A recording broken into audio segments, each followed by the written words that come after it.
brought back a memory she hadn't faced in decades. So what exactly did Jasmine do? And why did it leave everyone who witnessed it stunned into silence? Stay with us. This is a story worth every second of your time. Roy, 57, stood beside a gutted-out bus stop on the edge of South Dallas, where broken glass sparkled in the gutters like fake diamonds, and the air smelled of exhaust, fried food, and something forgotten. The bus sign was gone, ripped off years ago, leaving behind only rust stains and a weathered bolt barely holding the frame upright. His khaki work jacket hung loose on his shoulders, its elbows worn shiny from use, the collar stained with sweat and weather. His sneakers were an insult to the idea of footwear, split at the seams, toes jutting through holes, soles wrapped tight with silver duct tape like a temporary fix for something permanently broken. The hunger inside him wasn't a sharp stab anymore. It was dull, grinding, constant, like static in his bones. He hadn't eaten since a volunteer dropped a banana into his lap and walked away without a word. Nobody looked at him anymore. When they did, it was through him, around him, past him, like he was street clutter. He wasn't Roy anymore. Just, yo, keep walking, or worst of all, nothing. Behind him, the city began to stir. Diesel engines coughed to life. Warehouse bay doors groaned open. The soundscape of the working class unfolded around him, like a song he used to know the words to. He glanced down at his hands, calloused, scarred, shaking slightly, not from fear, but from the slow decay of being forgotten. Once those same hands had crafted steel, arched sparks across iron, sealed frames for fire escapes and water towers. 20 years ago, he was a certified welder, union proud, the kind of man who could fix anything except the things that broke inside a home. He drove a red Ford pickup with his name stenciled in block letters on the tailgate, had a wife named Rosa who smiled even when money was thin, and a daughter, Aubrey, who used to chase fireflies while he barbecued out back in a lawn chair. He stood tall then, back straight, chest full, known, respected. But life has a way of hitting a man sideways, not like a punch, but like a slow flood that drowns you before you realize your feet left the ground. Then the loudspeaker crackled to life. Static first, then a clipped female voice. Attention!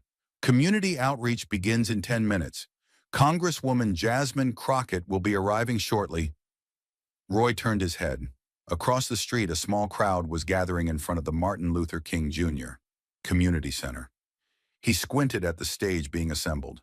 Nothing fancy, just a mic stand, some folding chairs, a plastic banner flapping weakly in the breeze. He shifted his weight, ready to walk the other way. That's what you learn out here. Don't linger near attention. It invites trouble, but something in the voice, the clarity, the steadiness, made his feet pause. He stood there halfway between going and staying, between being a ghost and being seen.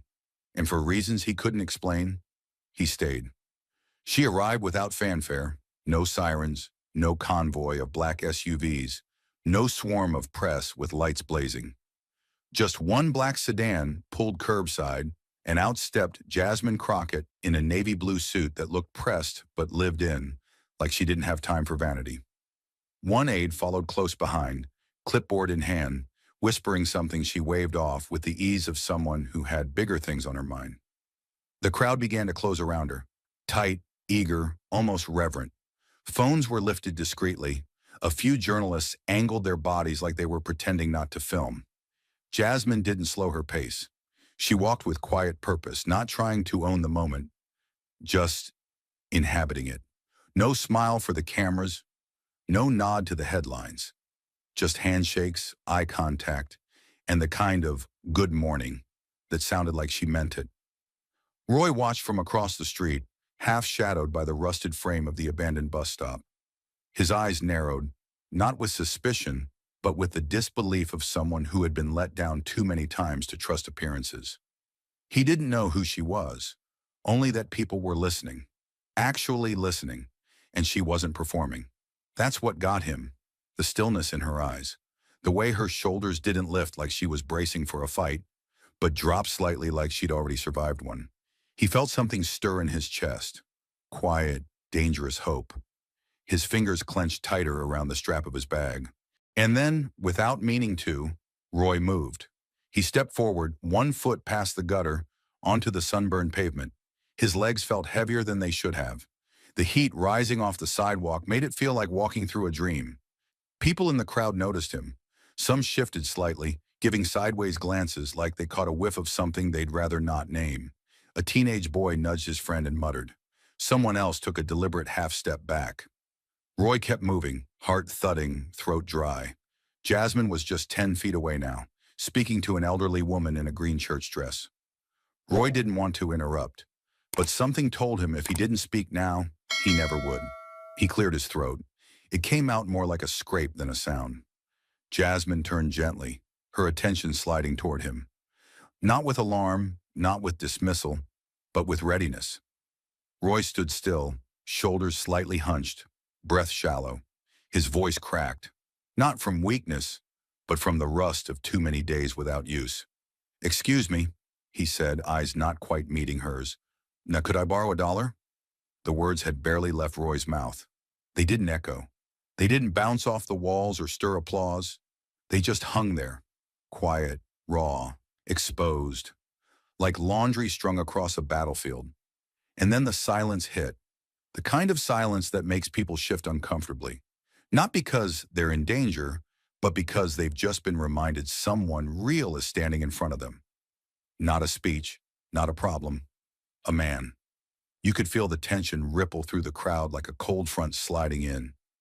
Heads turned, but not toward Roy, to each other, as if silently asking, "Is he serious?" One woman clutched her handbag tighter. A boy in basketball shorts elbowed his friend and whispered, "He's crazy."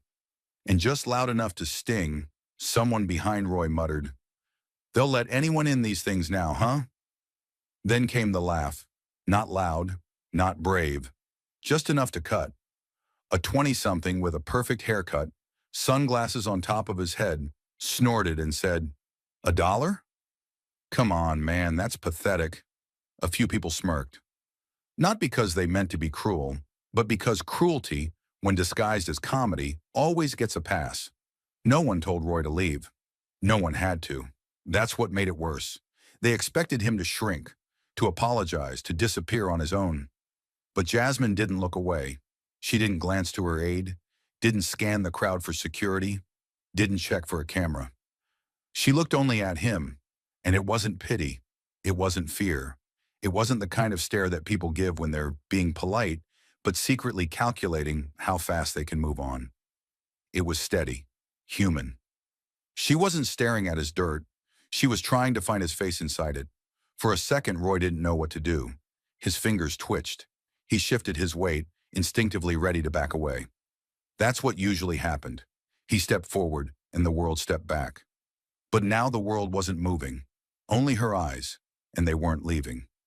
Then came the voice. Low, plain, honest. "What's your name?" That question hit harder than any insult he'd ever taken. Roy felt his throat tighten, not from embarrassment, but from how long it had been since anyone asked him that like it mattered. He opened his mouth, but nothing came out at first. Just air. He swallowed, blinked, looked around to see if she was actually speaking to him. She was. "Roy," he said finally. And the moment he spoke it, his name, it didn't feel small. It didn't feel broken. It felt like a key he'd forgotten he was still carrying. Something shifted around them. Not loud, not dramatic, just a hush. Someone lowered their phone. Someone else straightened their spine. The aide, who had been inching closer out of caution, took a step back. Not out of fear, but out of respect. Jasmine nodded slowly, not like she was verifying a name, like she was honoring it. Roy didn't know what to say next. He didn't even know if there was anything left to say, but Jasmine did. She said it like a truth she didn't need to rehearse. "Sometimes," she said, her voice low and even, "you don't need food first, you just need someone to see you." And right then, in that unbearable stillness, between the cracked sidewalk and the judgment in the air, Roy was no longer a stranger, no longer an obstacle, no longer invisible. He was Roy, Jasmine turned slightly, just enough to find her aide. Mark, maybe 29, dressed too sharp for the heat, earpiece in, tablet under his arm. Her voice was calm, but it carried the kind of weight that didn't allow pushback. "I need food," she said. "Something hot. Chicken, vegetables, real food, and cold water. Not from a vending machine. Not in a plastic bag." Mark blinked as if trying to compute whether this was optics or a test. "From where?" he asked.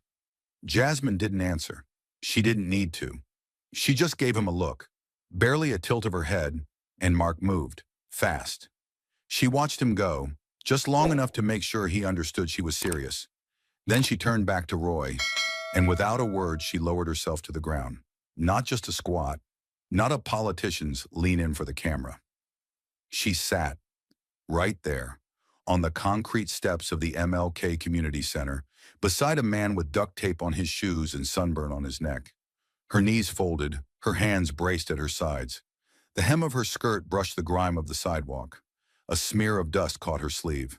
She didn't adjust it. She didn't pat her clothes. She didn't act like anything about this was beneath her. Across the crowd, people started murmuring. It wasn't outrage, not yet.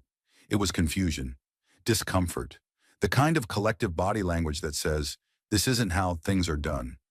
A few folks lifted their phones again, slowly, some out of curiosity, some out of disbelief. A woman in a peach sundress whispered to her husband, "Is she really sitting down?" A man in a blue ball cap shook his head and muttered, "This better not be a stunt."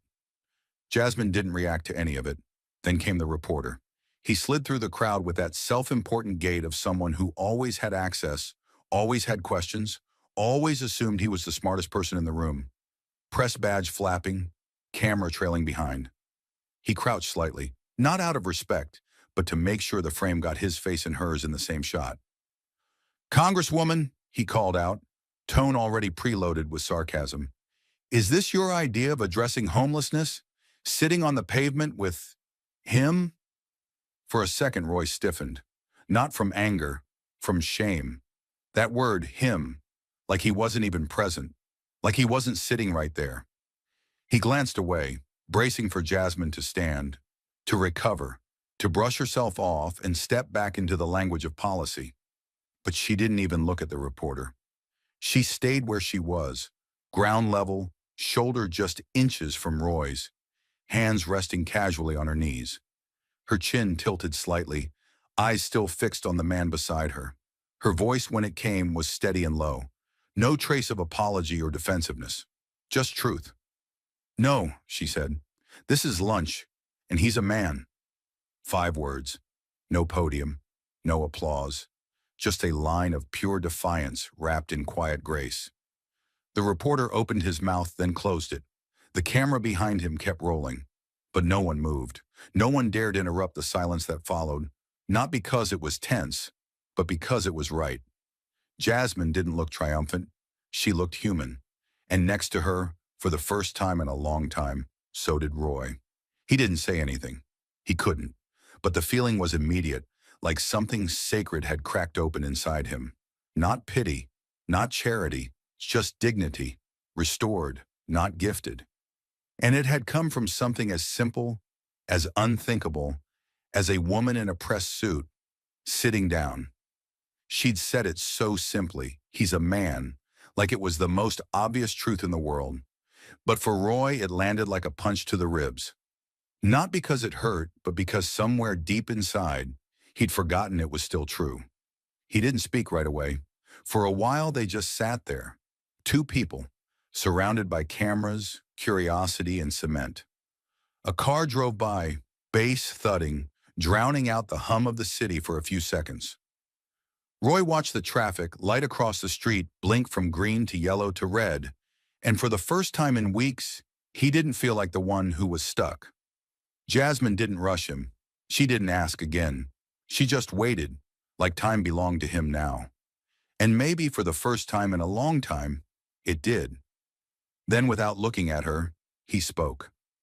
"My back went out on a job site in Fort Stockton," he said, his voice dry, low. "Lifting a pipe. Should have had someone else there. But they were short-handed. Boss told me to just handle it. He paused, jaw tight. Felt something pop. Dropped to my knees. They blamed me. Said I lifted wrong. No insurance. No help. Just told me to rest up and maybe come back in a week. He shook his head. Didn't even get that last paycheck. Jasmine said nothing. Didn't nod. Didn't blink. Just listened. Roy stared at the street. After that, things just fell apart. I couldn't work, so the bills stacked up. My wife, Rosa, she tried holding everything together. Picked up 2 jobs, sold her car, maxed out her card for my meds. His voice wavered slightly. It wasn't enough. Bank sent the notice. We lost the house. And then she left. He paused, swallowed. She left me a note, he said. Said, I still love you, but I can't go down with you. His throat closed for a beat. My daughter Aubrey stopped talking to me not long after. She was 17. I think she didn't know what to say, or maybe she was just mad. Either way, I don't blame her. A gust of wind blew a napkin down the sidewalk. Still, Jasmine didn't move. That was 6 years ago, Roy said. Since then, I've been everywhere and nowhere. Couch here, shelter there, sidewalk most nights. Someone stole my boots once while I was sleeping. His mouth tightened, eyes still forward. I stopped telling people all this. No one wants to hear it. They just want you to shut up and disappear. It went quiet again. Then Jasmine asked gently, if you could go back, would you still want to weld? Roy blinked as if surprised by the question. His hands opened slightly on his lap. Welding, he said. Hell yeah, every single day. He let out a slow breath. But I don't got ID, don't got a home, don't even got my birth certificate anymore. Can't rent, can't apply, can't open a damn checking account. People don't even see me as real anymore. He looked down. I'm just broken. Jasmine turned to him. No pity in her eyes, just quiet honesty. You're not broken, Roy, she said. You're just tired. That's not the same. At first, he just looked at her, like he wasn't sure he'd heard right. Then slowly, a chuckle slipped out. Short, low, almost startled. He looked down at the ground, shaking his head. Damn, he said. That's the first time I laughed in... I don't even remember. Jasmine didn't smile.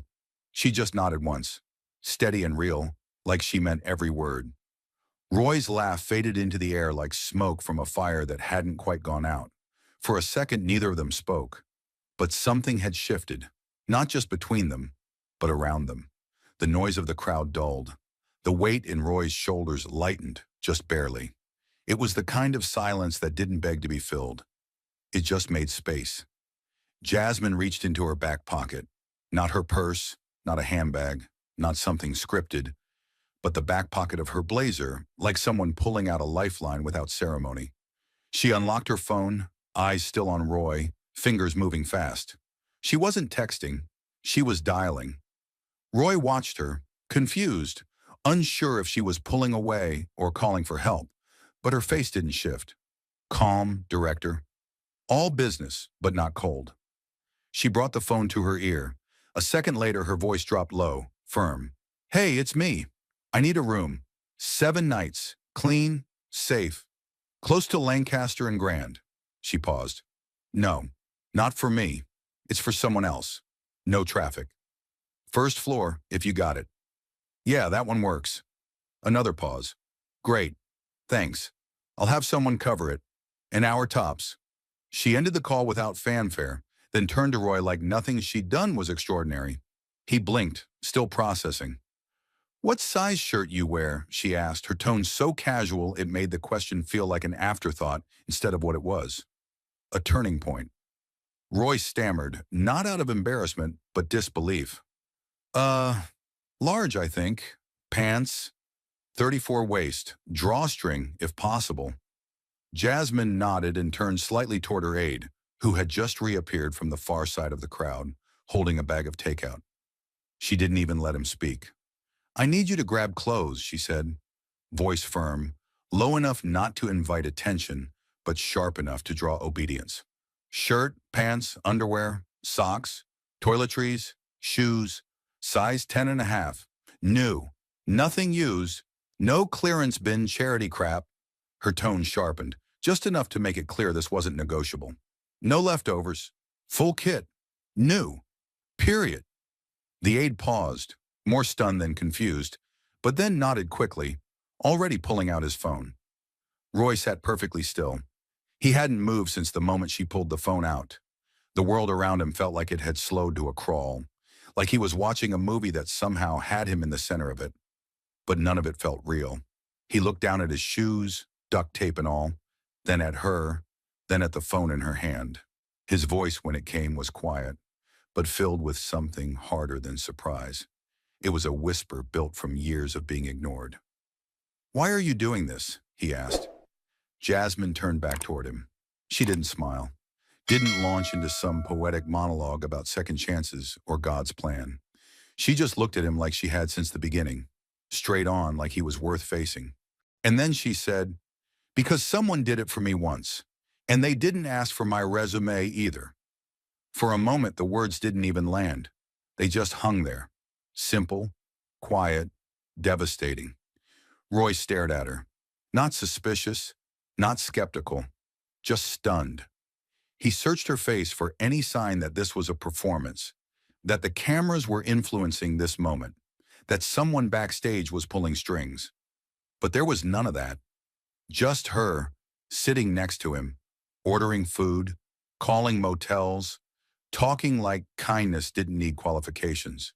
He opened his mouth but didn't know what to say. His throat was thick again, not with emotion this time, but with history, with confusion, with the weight of being treated like a human being without having to beg for it first. The aide was already disappearing again into the street, muttering notes into his phone, dialing up some store, checking times, prices, whatever logistics Jasmine had just put into motion without even blinking. Roy rubbed the back of his neck. He couldn't remember the last time someone asked him his shoe size. He couldn't remember the last time someone spent more than 30 seconds looking him in the eye. He looked at Jasmine again. "You don't even know me," he said quietly. Not as an accusation, just a fact. And Jasmine, still seated on that dusty sidewalk beside him, nodded. "I know," she said. "Doesn't mean I shouldn't care." The moment didn't explode. It didn't go viral. No one clapped. No one cried. But in that quiet corner of Dallas, between a plastic banner and a rusted bus stop, something impossible was happening.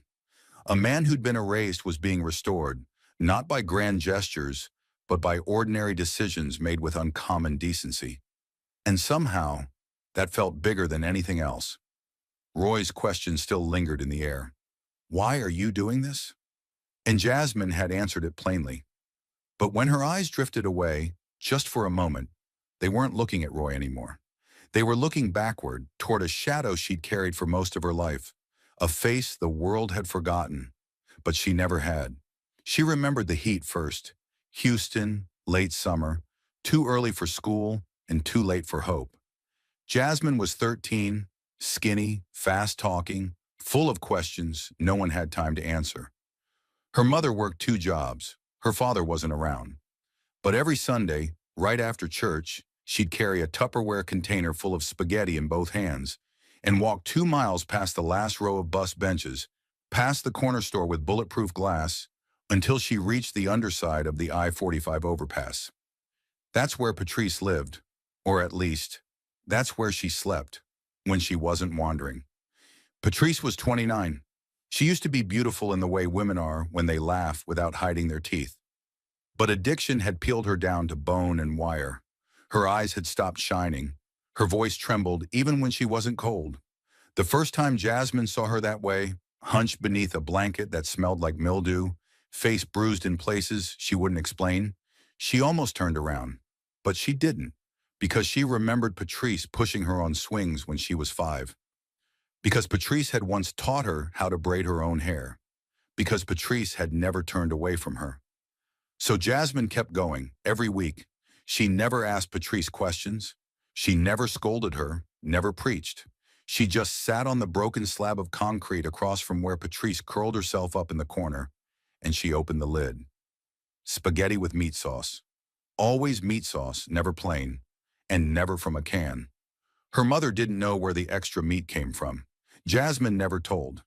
At first, Patrice had pretended not to care. But every time she took a bite, her hands shook. Every time she swallowed, her lip quivered. And once, just once, Patrice looked at her, tears streaking down cheeks still bruised yellow and gray, and whispered something Jasmine would never forget. "You bring this to me like I still matter." Jasmine hadn't known what to say then. She just smiled and passed her a plastic fork. She did that for 7 weeks straight, and then, on the 8th Sunday, she went back, and Patrice was gone. There was no note, no trail. The mattress was still there, the blanket, the rusted tin cup Patrice used to keep by her side, but no Patrice. Jasmine waited until sundown. She came back the next day, and the next. Nothing. One of the older men who hung around the bridge told her he'd seen Patrice get into a blue sedan with some guy who wore too much cologne and didn't speak. Someone said she was headed to San Antonio. Someone else said she OD'd in a bathroom at a gas station outside Waco. The truth never came. Jasmine never saw her again. She stopped bringing spaghetti after that. She was just 13, but part of her grew old in that week. Something hardened in her, something cold and quiet. It didn't come out in tears. It came out in resolve, in the way she started to notice every person who lived in shadows, every man who talked to himself in the park, every woman curled up behind a dumpster at night like garbage waiting for pickup. She didn't see strangers. She saw Patrice, over and over again. Different names, same emptiness. Now, sitting beside Roy on that concrete step, watching him hold his emotions back the same way Patrice used to choke back hunger, Jasmine felt that old ache stir like fire beneath ash. She stared at her hands, clean but dusty from the sidewalk, and thought about those Sundays.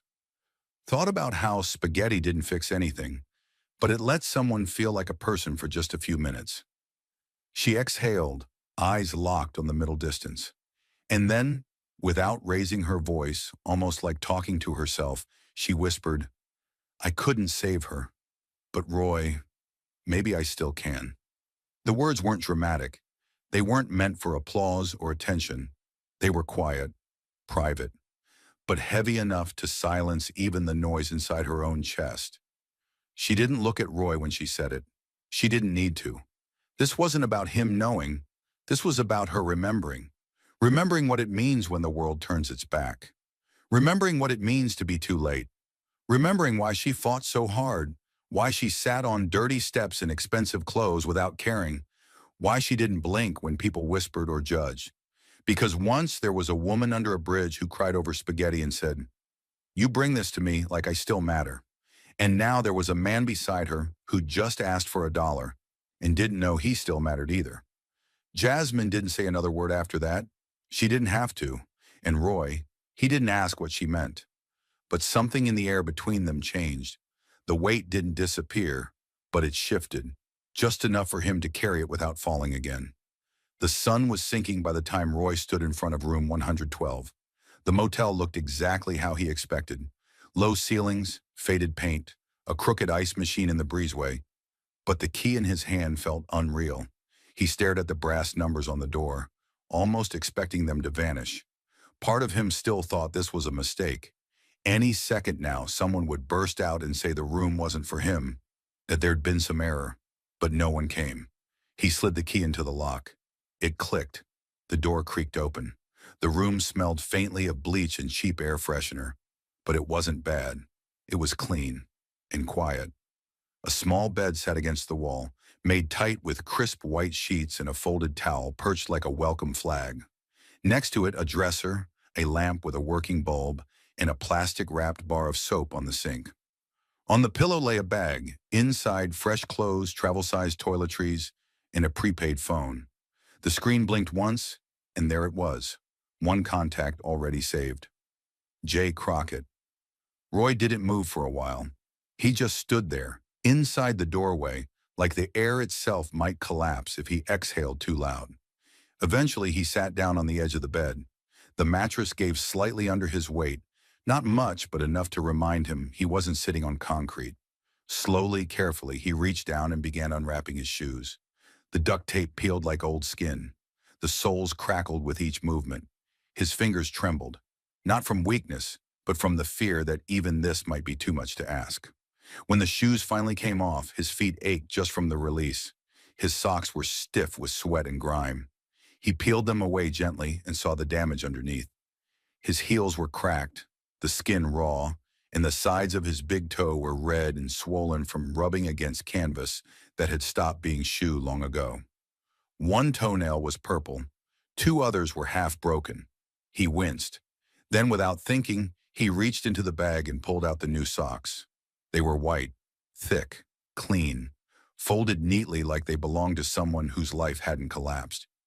He held them in both hands, didn't put them on right away, just held them. For a long moment he stared at the fabric like it was a foreign object, something holy, something undeserved. His fingers ran along the cuffs. They weren't luxury, they weren't expensive, but they were new.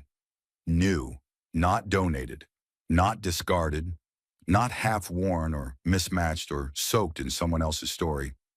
Just his. He slid them on slowly. They hugged his feet like they remembered what comfort was. Roy sat still for several minutes, both feet flat on the carpet, socks snug, shoulders hunched. Not from pain, but from the fear that if he moved too fast, the moment would break. Then finally he stood up. He walked to the bathroom. The light flickered once, then steadied. The mirror was clean. Not spotless, but clean. He turned on the faucet. Hot water came immediately. He touched it, then stared at the steam curling into the air, like proof that some kind of miracle was still possible. He undressed. His shirt stuck to his skin in places, his jeans nearly folded on their own. He stepped into the shower and let the water hit him, and for a moment he thought he might cry. But he didn't. Not because he wasn't feeling anything, but because he didn't know how to let all of it out at once. He washed his hair, washed his face, washed parts of himself he hadn't dared to scrub in weeks. When he stepped out, the towel was warm from the steam, and he dried himself like a man trying not to wake a dream. Back in the main room, he got dressed. New shirt, fresh pants with a drawstring, socks still soft on his feet. He sat again on the edge of the bed and reached for the mirror mounted above the dresser. What stared back wasn't perfect. His beard was still patchy, his eyes still tired, his skin still weathered. But it wasn't a ghost. It wasn't, hey man, it wasn't move along. It was Roy. His jaw tightened. He looked down at his feet. Wiggle. Still there. He rubbed the soles together, felt the softness again, like they were whispering something his mind hadn't caught up to yet. He chuckled under his breath, a sound halfway between gratitude and disbelief. Then, as if afraid to say it too loud, he whispered, "It's just socks, but it feels like being allowed again." He leaned back slowly on the mattress, elbows first, then shoulders, then the back of his head. The pillow gave way beneath him. The sheet was smooth. The air conditioner hummed. There were no sirens, no footsteps overhead, no men yelling from the next alley over. Just silence. Real silence. He stared at the ceiling for a long time, eyes wide, hands resting on his stomach. He didn't even pull the blanket over himself. He didn't dare fall asleep yet, because sleep was something you did when you were safe. And tonight, for the first time in too damn long, he was. He didn't know when he fell asleep. One moment he was staring at the ceiling, heart pounding, like he didn't trust the silence. And the next it was morning, but not like the mornings he'd known. This was quiet, still, without threat. No alarms, no yelling, no cops moving people along. For once, the day waited for him. Sunlight pushed through the beige motel curtains and slanted bars, lighting the room in golden dust. Roy opened his eyes slowly, unsure if he was dreaming again. The bed was still there. So were the socks on his feet. He looked around as if to confirm it hadn't all dissolved overnight. Same walls, same bag, same weight in his chest. But something about that weight felt different now. Not gone, but not strangling him either. A soft knock tapped twice at the door. Roy sat up, muscles stiff but not screaming. He pulled his shirt straight, stood, and opened the door. Mark, Jasmine's aide, stood there with a brown paper bag in one hand and a shoebox in the other. "Morning," Mark said. No small talk, no sympathy, just like a guy handing something off to a neighbor. Roy liked that. "Got you a breakfast sandwich and some orange juice. And these." He held up the box. Roy took the bag first, then the shoebox. His hands shook more than he wanted them to. He turned, walked back inside, and sat on the bed like it might vanish if he moved too fast. Mark didn't follow him in, just nodded and said, "You need anything else? You call that number in the phone. We're around." Roy nodded, barely speaking. The door closed quietly behind Mark. For a moment, Roy just sat there, the bag in one hand, the shoebox in the other. He opened the bag slowly. The sandwich was still warm. Egg, sausage, cheese. The smell hit him like a punch in the chest. Not because he was starving, but because it smelled like something meant for him. Not thrown at him, not handed off like charity, just given. He unwrapped the sandwich and took a bite, his jaw tight, his throat working hard. It was messy and soft and perfect. He ate slowly, chewing like a man afraid the food would vanish between bites. Then he set it down on the nightstand and turned his attention to the shoebox. He opened it gently, like it might explode. Inside was a brand new pair of gray walking sneakers. No logos, just clean lines, still stuffed with paper. He lifted them out one at a time, ran his hand over the arch. No holes, no patches. The soles still smelled like the store. Roy stared at them for a long time. "When I was a kid," he whispered to himself, "I used to dream about getting new shoes for Christmas." He smiled without meaning to. Not a wide smile, just a small one that tugged at the corner of his mouth and hurt in a good way. Never thought I'd feel that again at 57. He slid the shoes on slowly, tying the laces with careful knots. They fit. They didn't pinch. They didn't lean sideways. He stood up, walked a small circle around the bed. His steps felt even, solid, real. Then he looked at the phone. It sat on the dresser where he'd left it the night before, screen dark, single contact glowing faintly beneath the glass. J. Crockett. But that wasn't the name he was thinking about. He picked the phone up. His hands were trembling again, but this time it wasn't from fear. It was from memory, and something even scarier, hope.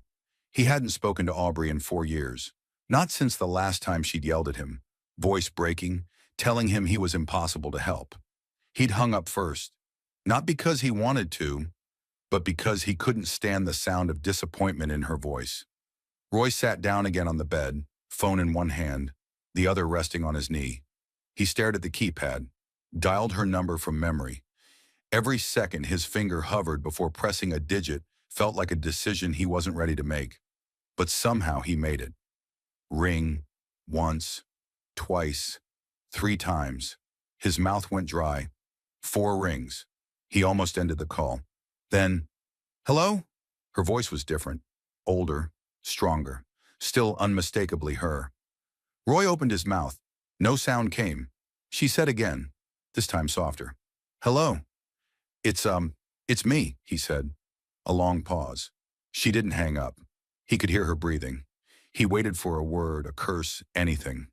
She whispered, "Dad?" He closed his eyes. The word hit like a freight train. "Yeah, it's me." Another pause. Then shakier. "Where are you?" "In Dallas," he said. "Got a room for the week." Another silence, but she was still on the line. "I didn't call to ask for anything," Roy said. His voice was raw, pulled from somewhere deep. "I just wanted to tell you, I'm still here." That broke something. He could hear it in her breath. It caught, like she was holding it in her hands and didn't know what to do with it. Then very softly she said, "I thought you were gone." He swallowed. "Almost was." She didn't speak again for a moment. He thought she might be crying. They talked for 18 minutes. Not about everything. Not about the past. Not about who was right or wrong. They talked about simple things. Weather. What she was studying now. She was in school again. Something she hadn't told him last time. She said she had a roommate, a job at a bakery. Roy didn't ask for anything. He just listened. And she let him. Near the end, she said, "I'm glad you're alive." He almost dropped the phone. "Me too," he said. "I didn't think I was for a while." When the call ended, he sat there for a long time. The room was quiet again. Same walls, same shoes on his feet, same weight in his chest. But now something new sat beside it. Like the sound of her voice had rewired something inside him. He hadn't fixed anything. He hadn't earned forgiveness. But the line hadn't gone dead. And that was more than he ever expected. Roy didn't sleep much after the call, not because he was afraid anymore, but because part of him had finally woken up. And somewhere across town, far from the motel's flickering neon sign, the woman who'd made that possible was about to learn what her kindness had really done. It was a Wednesday. Capitol Hill was choking on its usual rhythm, hallway debates disguised as cooperation, interns balancing coffee trays in contempt, and 1,000 paper pushers moving papers they didn't care about. Jasmine sat in her office, lights low, blinds half closed against the DC sunlight that felt far too bright for the week she'd had. A thick binder sat open in front of her. Markup language for an affordable housing bill no one in the chamber would read in full. Her planner, dog-eared and overused, lay beside it. That's when Gloria walked in. Quiet, measured, no knock, just presence. In her hand was a plain white envelope. "Someone dropped this off downstairs," she said. "Didn't leave a name. Said it was for you." Jasmine looked up. The envelope wasn't fancy, the kind of paper you find in motel drawers or corner store shelves. It was sealed but not carefully, tape instead of glue. And on the front, her name was written in shaky, uneven script. The kind of handwriting that doesn't come from age, but from nerves. She took it gently. Gloria didn't ask questions, just nodded once and stepped out. Jasmine stared at the envelope for a long moment before opening it. Her thumb hesitated on the edge. She wasn't sure why, but something about the ink, the way it curved, the way some letters leaned too far left or stopped halfway, told her what was inside mattered more than most of what she dealt with in that building. She unfolded the single sheet. It wasn't typed. It wasn't poetic. There were no hashtags, no slogans, no viral language designed to echo across social media. Just ink, just weight, just a man trying to say something before the courage left his hands. Her eyes moved across the lines slowly, like she was afraid of stepping on something sacred. "Congresswoman, I don't have fancy words, and I didn't know where else to send this. You didn't just give me a plate of food. You didn't just give me a room. You gave me back my name. You gave me back my daughter. I talked to her. 18 minutes, not long, not enough, but enough to know I still exist to her. I didn't ask for forgiveness. I didn't ask for anything. I just told her I was still here, and she didn't hang up. That means more than I can explain. I'm heading out tomorrow. Got a cousin in Amarillo. He's got space on his couch. I told him I want to work again. Don't know what kind. Doesn't matter. I'm not scared anymore. I thought I'd be dead in a parking lot by the end of this year. But you made me believe I'm still allowed to live. I won't waste it. Thank you for seeing me. Thank you for sitting down." The last line was scratched in, almost etched, like he'd written it 3 times before settling on that version. Jasmine stared at the final word. Roy, that was it. No phone number, no request, no plea for more. Just a man who had once asked for $1 and found himself again. She didn't cry. She didn't smile. She didn't reach for the camera like some do when a story feels marketable. Instead, she folded the letter once, carefully, tightly, and slid it into the back sleeve of her planner. Not in the front where the headlines lived, not on her desk, but inside, where the real thing stayed, tucked between sticky notes and hearing schedules and half-written questions for upcoming committees. She leaned back in her chair, eyes fixed on nothing in particular. Her mind wasn't in Washington anymore. It was in Dallas, on a sidewalk still warm from the sun, on a man sitting beside her who'd once believed dignity was something you had to earn back, until someone finally reminded him he never lost it. She remembered the weight of the silence when she sat down next to him, the looks, the whispers, the way the cameras leaned forward, hungry for a soundbite, and got something they didn't know how to use. This is lunch, and he's a man. She'd said it without planning to, and now days later the echo came back to her, not through cable news or hashtags, but through handwritten words shaky and smudged that carried more truth than any speech she'd ever given. Roy's letter wasn't just a thank you, it was proof. Proof that all the small things, the kind no one ever sees, mattered. Proof that decency without an audience can still ripple outward and change everything. No trending topic, no spotlight, just socks, a phone call, a folded towel, a room key. And now this, one letter, hand-delivered because someone didn't trust the internet enough to carry something so real. The injustice wasn't that Roy had fallen. It was that for 6 years the world had passed him by like his fall was permanent. And the victory wasn't that she'd saved him. It was that he had stood back up, on his own, because someone stopped long enough to remind him he could. Outside her office, the Capitol buzzed on. Another vote, another procedural stall, another storm of noise without meaning. Inside, Jasmine tapped the planner once with her fingers. She didn't need to read the letter again. It was already burned into memory. And some things, when they're real enough, don't need to be seen twice. The letter sat folded inside her planner now. It didn't make noise. It didn't flash or vibrate. But it followed her into every meeting, every hallway, every headline she didn't chase. Not because it screamed for attention, but because it meant something. And that was heavier than applause. It was just after 7 a.m. The Capitol steps were still soaked in early light, the marble cold beneath Jasmine's heels. Fog rolled low over the east lawn, blurring the outlines of trees and slow-moving staffers. This was the quiet hour, before the yelling began, before the microphones turned on, before words stopped meaning anything. She walked alone. No cameras, no reporters waiting, no aides hurrying to brief her, just her, a coffee in one hand, her planner tucked under her arm, and the day ahead pulling her toward another subcommittee hearing inside the Housing and Urban Development Wing. But something stopped her. Not a sound, not a voice, just motion, too still. Across the plaza, near the black iron fence that lined the Capitol grounds, a man stood facing the building. His posture was stiff but uncertain, like he wasn't sure whether to run or stay. His coat was 2 sizes too big, sleeves fraying. His pants were cuffed with safety pins.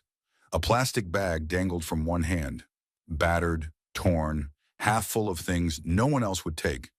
His beard was patchy, his hair wild at the edges, and his eyes. They weren't looking at anything.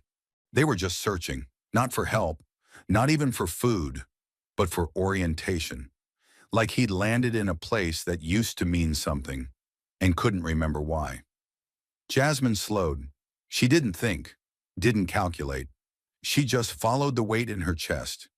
A Capitol police officer noticed her changing course, took one step forward, but she lifted her hand gently. Not to stop him, just to let him know, I see him. She walked across the pavement, each step quiet but deliberate. As she got closer, she could see more. The man's shoes, 2 different brands, 2 different sizes. His hands cracked and raw at the knuckles. His shoulders, drawn tight like a man expecting confrontation, even in silence. He didn't notice her at first. He was too busy trying not to look lost. Then he did. And when their eyes met, he flinched. Not dramatically, but the way people do when they've been trained to expect that every glance will become a threat. Jasmine stopped about 3 feet from him. She didn't reach for her badge. She didn't ask if he needed help. She didn't launch into policy or pretend to be shocked. She just asked one thing. What's your name? Her voice didn't carry. It didn't need to. It was soft, almost too soft for the scale of the building behind her. But in that moment, it was the only thing real between them. The man blinked, confused at first, like he wasn't sure he'd heard right, like he wasn't sure he even had a name anymore. Then, hesitantly, he cleared his throat. His voice cracked. Jason! He looked down as he said it, as if the name belonged to someone else now, someone he used to be, someone better. Jasmine nodded once. She didn't smile. She didn't pity him. She just saw him. There were no phones recording, no journalists lurking behind columns, no press secretary rushing to turn the moment into a tweet. And yet this was the moment that would never be printed in a subcommittee transcript, never be quoted in campaign ads, never make it to C-SPAN or viral accounts with edited music beds. But it would be the moment she carried longer than any applause, because this was Roy all over again, but with different eyes, a different coat, a different past. Because this was Patrice in a different city, standing instead of sitting, still waiting to know if someone would see her before she disappeared. Because this was every single person who stood too close to the line and got pushed just past it. Because sometimes the most important work happened off the record. Jasmine stepped a little closer, not enough to scare him, just enough to prove she wasn't afraid of the distance. She didn't say she had a plan for him. She didn't promise anything. She just asked his name and listened when he said it. Jason looked up again. His shoulders weren't relaxed. Not yet. But they'd lowered just slightly, enough to know something had shifted. She reached into her coat and pulled out a small notepad, ripped off a clean page, wrote a name, a phone number, folded it once, slowly, and held it out. Jason didn't take it right away. He looked at her like she was handing him something breakable. Then, gently, he reached for it. His fingers brushed hers, and for a second he just stood there holding it. Like even paper was too much to trust. Jasmine didn't pressure him. She just said, "There's a number on there. Someone who won't ask questions you don't want to answer. Just call if you want to eat today. Or sit somewhere warm. That's all." Then she nodded once and turned back toward the Capitol. The steps were waiting. So was the hearing. So was the performance the world expected her to give. But for the first time in weeks, she didn't feel like she was playing a part. She felt like herself. Behind her, Jason didn't move for a long time, but eventually he looked down at the paper and held it like a map. The steps behind Jasmine were polished smooth by power and history. The man she'd just spoken to, Jason, was already half shadowed again by the rising sun. And as she walked through the stone archway of the Capitol, into the chamber where voices boomed and cameras blinked like warnings, she carried something no one in that building could measure. A moment where justice wasn't argued. It was lived. Let's be clear. This wasn't a miracle. This wasn't some carefully designed redemption arc, written with lighting cues and applause built in. This was a truth that most people step over on their way to something louder. A man asked for $1. A woman gave him her time, and the world didn't notice. Not really, because the world isn't built to notice stories like this. It's built to reward noise, to elevate performance, to turn human struggle into headlines and then bury it beneath the next scandal before the ink dries. But this wasn't noise. It was something quieter and far more dangerous to the systems that survive on indifference. It was recognition. Roy didn't need saving. What he needed was to stop being erased, to stop being treated like a failed version of a citizen. He had already survived the fall. What he needed was space to stand again. That's what dignity does. And dignity, by its nature, doesn't trend. It doesn't require permission. It doesn't ask who you voted for or how long you've been clean. It just says, "You're still here." That's enough. Roy's story isn't rare. That's the tragedy. There are thousands like him, men and women sitting on curbs outside government buildings, with entire lives stored in 2 trash bags and a name no one said in months. We've made it normal, expected. The cost of living, they say. The consequence of bad decisions. But who defines bad? Was Roy's decision to lift that pipe a bad one? Was getting sick a failure? Was trusting a job that didn't protect him a moral flaw? We love the idea of meritocracy until we have to explain why people like Roy are punished more severely for breaking down than others are for breaking the law. There's a violence to bureaucracy. Quiet, clean, untraceable. It looks like lost ID cards, closed shelters, empty promises of wait lists that never open. It looks like a grown man sitting outside a community center with duct tape around his shoes, holding his breath because he's asking for a single dollar and expects to be treated like a criminal for it. And then someone like Jasmine comes along, not as a savior, not as a hero, but simply as a person willing to stop. That's what this was. Not charity, not pity, just the radical act of not looking away. She didn't ask for Roy's resume. She didn't make him earn a warm meal with a story long enough to prove he'd suffered. She didn't condition her kindness on gratitude or improvement. She sat down. She listened. She remembered. And that's what broke everything open. Not just for Roy, but for Jasmine, too. Because it brought back Patrice, the spaghetti, the silence under the overpass that tasted like regret and rain. And suddenly all the hearings, all the policy talk, all the amendments and infographics, they collapsed into something painfully simple. If you can't stop for one man on the street, what good is all this power? The truth is, our systems aren't failing. They're functioning exactly as they were designed, to leave people behind quietly, to separate compassion from action, to pretend that justice only matters in courtrooms. But what Jasmine did, what Roy needed, was a reminder that justice starts with presence, and presence starts with a question no one asks anymore. What's your name? Not to file you, not to manage you, just to see you, because that's what Roy got back. Not a home, not a paycheck, but his identity.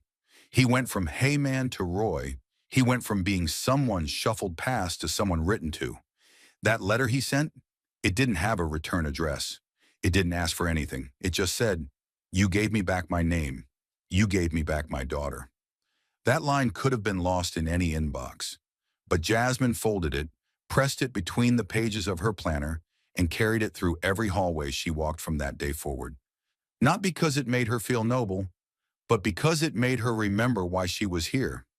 We forget that public service doesn't start with speeches. It starts with stillness, with the courage to kneel beside someone when everyone else is stepping over them. It's not the cameras that matter. It's the moments that happen when they're gone. Jasmine never tweeted about Roy, never built a campaign ad around that sidewalk, never wrote his name into a press release. And that's why it mattered. Because the world didn't validate that moment, she did. In a city built to forget, she chose to remember. So here's the real question this story asks of all of us. When was the last time you looked at someone and saw a life instead of a label? When was the last time you asked someone's name without needing something in return? When was the last time you stopped long enough to realize that being invisible is the most brutal kind of poverty? This isn't about politics. This is about presence. It's about the quiet war being fought every day, not on TV, but in alleys, shelters, sidewalks, and empty chairs at family dinners. And if Roy's story teaches us anything, it's this. You don't have to rescue someone to remind them they're not lost. You don't have to solve homelessness to see a man in pain and sit beside him. You don't have to be famous to matter. You just have to stop. Ask the question, wait for the answer, hold it. And if you're lucky, if you're really listening, you'll find that sometimes the smallest acts carry the loudest echoes, because there are no viral moments that compare to being remembered by name. The lesson was clear.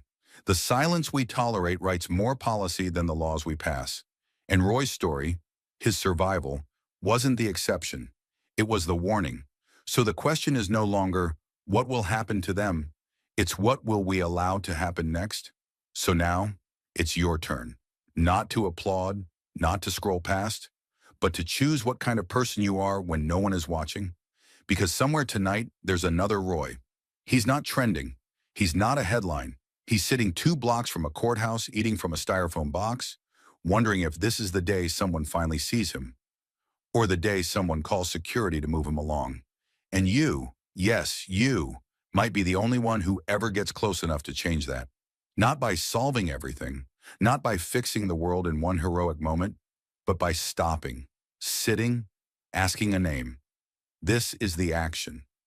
Don't wait for institutions to catch up to what your conscience already knows. The system won't make the first move. You have to. And that doesn't always mean donating money or joining a protest. Sometimes it just means refusing to look away.